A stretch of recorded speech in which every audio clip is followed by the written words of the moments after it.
Manchester United's secret transfer plans are starting to leak, with talks with agents being revealed. We know we want midfielders, but we also are looking to add in other positions. There's some young gems we're looking at that we've not really been linked to. There's some experienced players. There's a tier 1 update on the likes of Sandro Tonali. Harry Amass could be reintegrated if we don't sign a left back, and more. Hello, and welcome back to Alice Talks Football, and welcome back to your 10-minute Manchester United news, transfer news, and update roundup show, where I'm going to round up all the latest Manchester United news into a 10-minute video for you guys. If you do enjoy today's video, feel free to hit that like button. You're welcome to subscribe if you're new. I do daily videos rounding up all the latest Manchester United news. Let's get into it. And before I get into the news, before I get into the stories, I think I have to address, obviously, what happened last night in the Benfica Real Madrid game with Vinicius Jr. Now, I didn't watch the game. I was actually out last night. I didn't get home till like 1 in the morning, so I've only really been catching up on it online this morning. But obviously, there's a Benfica player who's covering his mouth. So you know when they're covering their mouth, they're probably not going to say something nice. Who has allegedly called Vinicius Jr. a monkey. And obviously, this is not acceptable in football. This is not acceptable anywhere in life. And I think the fact that we're in 2026 and people are still racist is just absolutely nuts. And I just thought the reaction to this was so bizarre from Mourinho, saying the biggest legend at Benfica is Eusebio, so the club is not racist. I don't know what Mourinho means by that. It's like saying, I'm not racist, so I've got black friends. It was just ridiculous. I think Mark Clattenburg was trying to say that Vinicius was making the referee's job hard. And then they then went. Vinny told us that the guy called him a monkey, but the Benfica player said he only called him the F slur. So I'm just like, what? That's like saying didn't shoot him, I stabbed him. Like, it's just so sad to think that in football these kind of things happen. It's not acceptable. And if anyone is watching this that thinks it would be acceptable to call someone a name like that because of the colour of their skin, then you need to give your head a wobble. I thought the reaction from some people was disappointing. I think the fact that people are saying that Vinicius brings it on because he dances is an absolute joke. There's no justification for it, you know. If the Benfica player said what we all think he said, and when you're covering your mouth like that, you obviously haven't said something nice, then he needs to be punished. And people should be sticking up for Vinicius. And I think the fact that Vinicius got booked and Vinicius as soon as the aggregator is, for me, is a joke. You know, I've never been Vinicius' biggest fan because of the Ballon d'Or and the fact that he cried like a baby because Rodri won. But I feel for Vinicius because he's a talented footballer that people give him stick for no reason. People target his skin colour, and that's not what you should do. You should never target someone because of their skin colour. It's ridiculous. And the fact that he gets labelled all these things is just disgusting. The fact that he's been, called this by numerous times, I believe, as well, and has had chance him in the past is disgusting. And there's no room for it in football. And I just wanted to talk about that because I think, some people go, keep politics out of football, la, la, la, la, la. But there's events like this that happen that remind you that, some people think that that's completely okay to say. I mean, he covered his mouth, so he obviously knew he couldn't say that.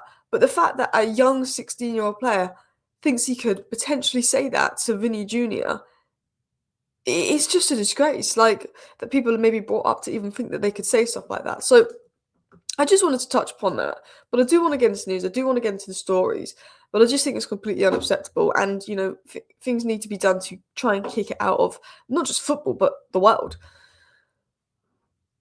So, going into the transfer news, United have held initial talks with Mateus Mane's agent. Interest from multiple clubs will make a decision on whether he stays at the end of the season. Rated highly internally at Manchester United. Now, there's no secret that Manchester United are interested in Mateus Mane. We've been following him for a while, and we have had sort of secret talks with his agent around potentially making a move. He's very highly rated. There's a lot of people interested in him. Now, if I'm going to be honest, I think he would really benefit from staying at Wolves another year, having a year in the Championship to build up a bit more experience. But I'm also like, he's so talented that he could be playing in the Premier League next season and, should maybe be at a Premier League club. I don't think he's going to get loads and loads of minutes at Man United to begin with, but the potential there is it's incredible, and I think he's an incredible young player, and Manchester United obviously interested in him. They rate him internally, they've had secret talks, and I honestly think we could get this guy. I honestly do. I think this is one to watch.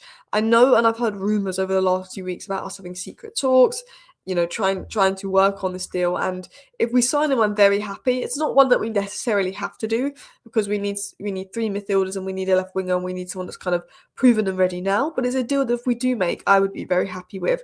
The one thing is he's more of a second striker, not a winger. If we're signing him to be a winger, I don't think we'll get the best out of him.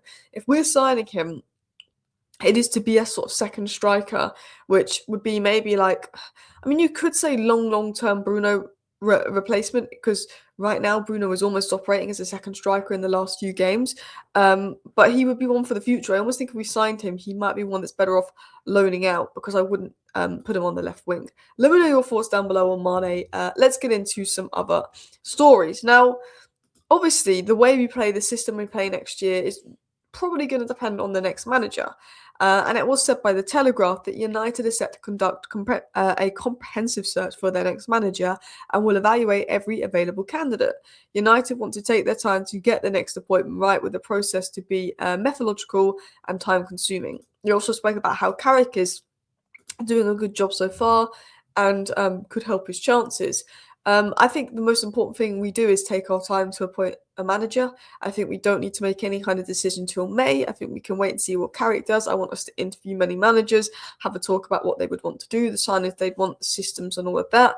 I think it's very good that we take our time and do not rush any decision, because this manager appointment has got to be right. Laurie Whitwell even said on Stretford Paddock yesterday in regards to the manager situation, he said it didn't work right with Amorim, and now there's a lot of pressure on Ineos. They know they've got to get it right. Ineos know they have to get this next appointment right, because they sat Tonali, they brought in Amorim, it didn't work. And Ineos know that there's going to be questions in regards to what they do, and there's a lot of pressure on them.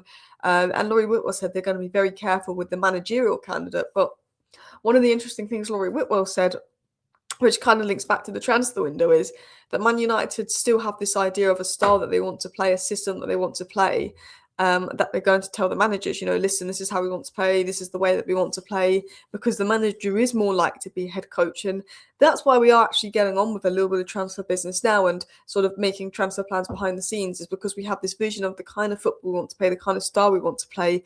And then, we're going to bring in a coach that can kind of do that. And one of the players that Man United might be looking at is Sandro Tonali. Laurie Whitwell said, well, I would say that Tonali, I think United have had a look at him. Let's see if they end up acting on it. I think, like I say, that they want to have options, really, don't they? Where you don't want to just be going for one person. And I think that's Laurie Whitwell's way of saying, obviously, we know Anderson, they really like Anderson, he seems to be the number one, but they will also look at Tonali. They're not going to just have Anderson and no one else. They'll also look at Tonali. I don't know if Man United will go for Tonali, but he will be on the list. And look, if I'm really honest, I think that Elliot Anderson, unfortunately, is going to pick Manchester City over us. So I would really like United to go for Sandro Tonali. I think Sandro Tonali and Mateus Fernandes and another young midfielder would be the three midfielders to complete a rebuild. Sandro Tonali, Mateus Fernandes, they're ready-made now. And then you bring in a young player. Could it be Birdwell? Could it be Musakitas? Could it even be Kennet Eichhorn, who we've been linked to, who's seen as the next Toni Kroos? Manchester United are interested in 16-year-old Kennet Eichhorn, who's been compared to Kroos for his vision and technique. He has a 10 to 12 million release clause.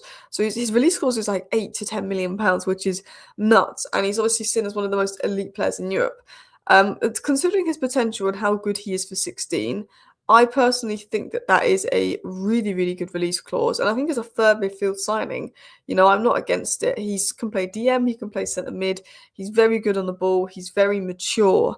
It's his ability on the ball that stands out for me. And I think if you brought Kennet Eichhorn in, Tonali and Mateus Fernandes as your three midfielders, you go and bring in a left back and a winger, that would be a phenomenal transfer window for me. He can dictate the game really well from what I've seen. I've only seen him watch limited minutes, and I've obviously read up stuff on him and watched some highlights on him, but he looks so good. Obviously, I've not seen enough of him to say, wow, he's with real confidence.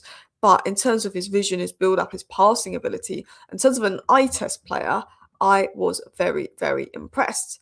Last but not least, I want to get into some news on Harry Amass by Ty Marshall of the Manchester Evening News.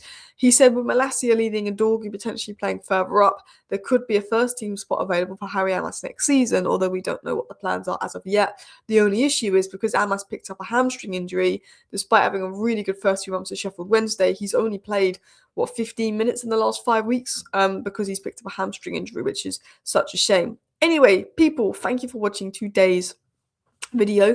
I hope you enjoyed the 10-minute roundup. I will be back tonight with another 10-minute roundup. See you later. Bye.